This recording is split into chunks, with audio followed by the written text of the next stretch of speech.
Namaste. I'd like to discuss today Chitta Vritti Nirodha. That is the goal of yoga, which means still the modifications of the mind. That is the whole purpose of yoga. In fact, when you achieve this, you are considered a yogi. Now, what does that mean? Well, the mind is everything. Everything that we perceive through the mind. And that would be fine if our mind was completely clear, a tabula rasa, what we call a tabula rasa, or a clean slate. That would be fine, but it isn't. What happens is we usually carry over from lifetime to lifetime to lifetime memories that get archived in the subconscious. And at the right moment and during our lives, something can trigger a memory and it'll just come up and cause distress or fear or something, and we don't know what's going on. We have these moments, we feel like we feel crazy, or we're going crazy, or why am I feeling like this? Some of these thoughts can become thoroughly entrenched in the mind. And what we're doing is we're just recycling. Our minds become recycling bins. We just recycle the same thing over and over and over again. So, to still the mind, to free the mind, to go beyond the mind, is the highest achievement. And what that means is we basically find ourselves floating in dark space. Now you're probably wondering, dark space? What do you mean, darkness? Well, if we look at science, 68% of the universe consists of dark energy. About 27% of the universe consists of dark matter. And the rest, less than 5%, is what we see.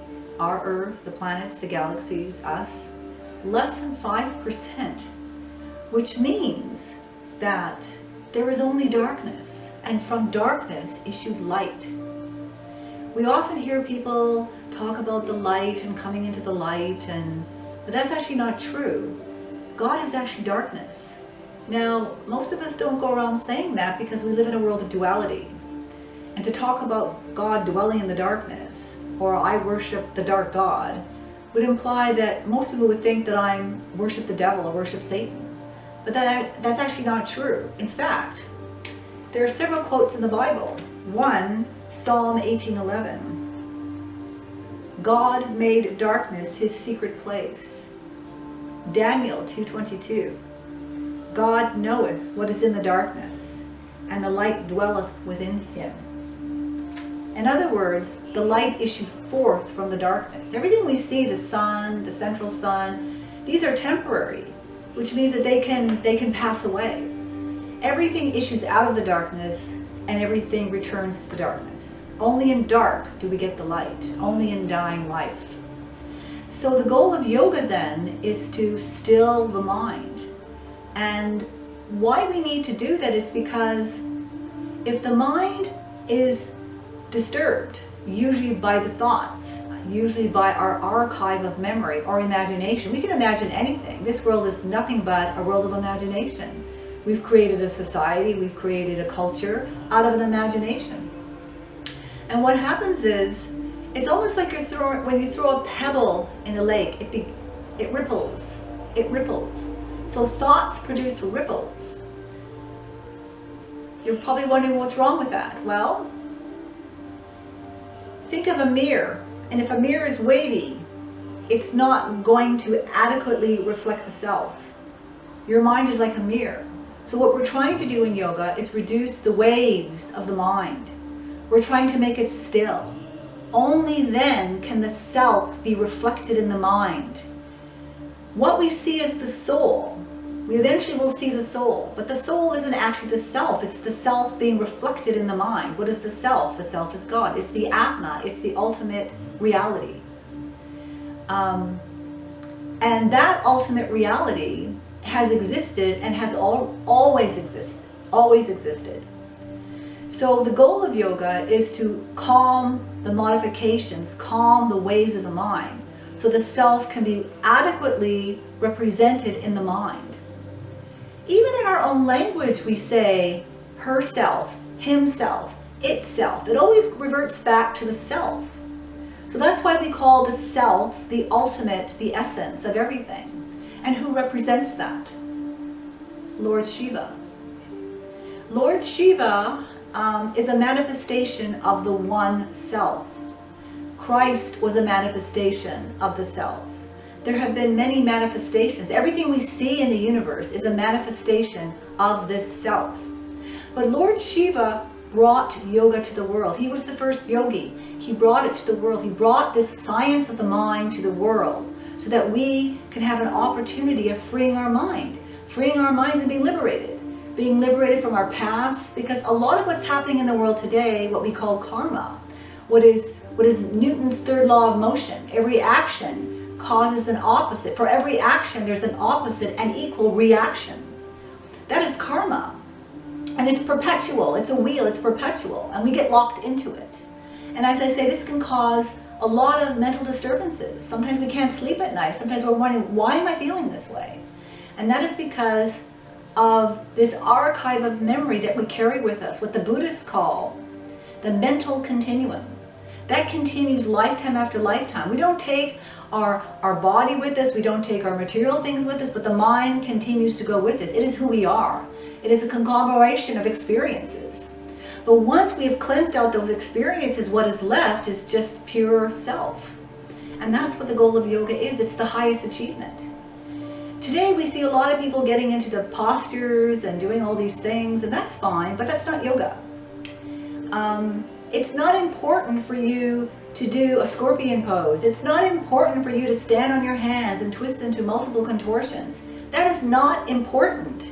In fact, when I first discovered yoga and went and studied it with Swami Satyananda in the US, Swami Satyananda didn't teach us all these different poses. He taught us the basics. He said it was important to have a strong, fit body, because at some point, what's going to happen is this energy, the energy of the universe, which is gravity, electromagnetism, strong and weak nuclear forces, we call that Kundalini.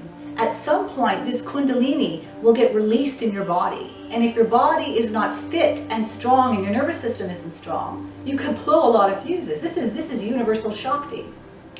So Swami Satyananda told us he didn't really get into the postures as much as young people seem to be getting into today. It wasn't that important. It was only important in so much as it was important to have a fit, healthy, strong body, because eventually we're all going to reach enlightenment. Now, what is enlightenment? Enlightenment is the process to God realization. And enlightenment can be is destructive. Lord Shiva is the Lord of, is the destroyer. And that can sound negative because we live in a dual world. And we often think of darkness as evil and light as right. But Shiva is the transmuter. He's the great alchemist. He destroys everything in us that's false. We can call that falseness Satan. I never really understood why Jesus, for example, was always talking about saying, "Get thee behind me, Satan, get thee behind me, Satan." And when he was in the desert, he was tempted by this character called Satan. Satan is the falseness of our reality. Satan is all the false selves that come into existence, that obscure the real self. Some of these selves can be dangerous. Some of them can be not so dangerous. But everything other than the self isn't real. So Swami Satyananda made an important emphasis on breathing and pranayama and studying the sutras, because the pathway to this stilling of the mind is through the breath. We can't just sit down and tell our minds to calm down. We've tried it. How many of you have laid awake at night, can't sleep because your mind just won't stop? We can't just tell our minds to be quiet. We can't just tell our minds to not think about anything. It's impossible not to have any thoughts, but we can reduce the density of the thoughts, and we can eventually pull out that tapestry, this mental filter, thread by thread, with the use of pranayama. especially Kapalabhati, which in its advanced form is called Vastrika.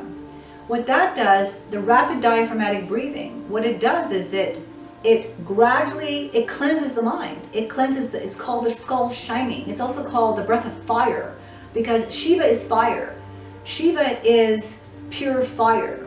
Shiva is the essence of what happens to us to be purified. If we take gold, we find gold and it's full of dross materials. And we take gold and we fire it and burn it and burn it. So all those dross materials are removed so it can be pure 24 karat gold. That is what Shiva is. That is what he destroys. He destroys everything that is unnecessary to our perfection.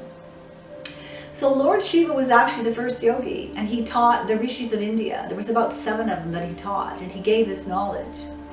And then the knowledge was compiled in a book by Patanjali, the Sutras of Patanjali. There is not a lot of history about Patanjali, and a lot of people think it is probably a number of people. But there's nothing like the sutras in the world because they're threads of this wisdom. And unlike the yoga that we have today, most of the sutras is about the mind, how we can free our mind, liberate our mind from our memories and our imagination. So what is really interesting is that if we look at the universe itself is mostly made up of dark energy, and that is what God is. God is dark energy.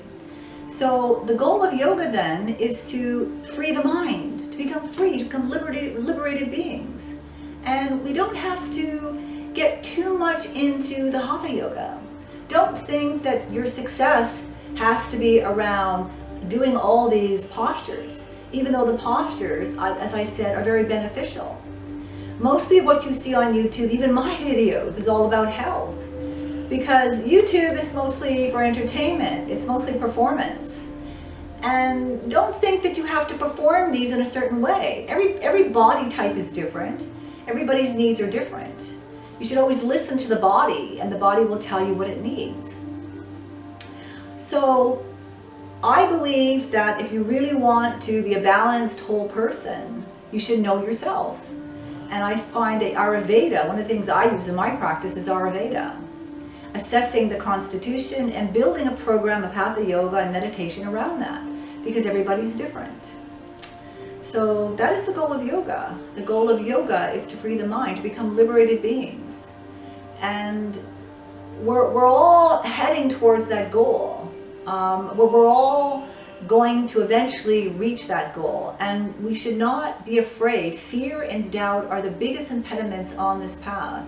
It's not even a path, because what's preventing you from experiencing this is just this veil that's in your mind. Once that veil gets thinner and thinner and thinner, then you see clearly the actual reality. A lot of the realities that we have here are false. So the goal of yoga is to eliminate the false selves that continually come into existence because of our interaction with Prakriti, our interaction with nature. You see so many people that start to act like Lady Gaga or somebody else because they're famous people. But we're not being true to ourselves. And what is that self? The self is something that you will find once you go within. The most important practice that you can do is pranayama. Pranayama is on the 4th limb of Ashtanga Yoga. The 5th limb is pratyahara. So from the 4th limb of pranayama, we begin to withdraw inward. It's within that we find the reality, because everything without is a manifestation of God. It's the multiplicity of God's existence.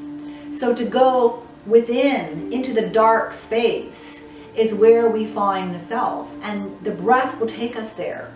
The body has thousands and thousands of nadis, but they're pathways. They're pathways of prana. Prana in Hebrew, prana means soul. So in a way, prana is the connection to your soul. We have thousands of these. The 2 main pathways to the brain are Ida and Pingala from the nose. Ida and Pingala represent the left and right brain, which is Shiva and Shakti, which is feminine and masculine. Again, in a world of duality, they're separated. But once we practice yoga, we yoga and join the two together. And this is when it forms the caduceus.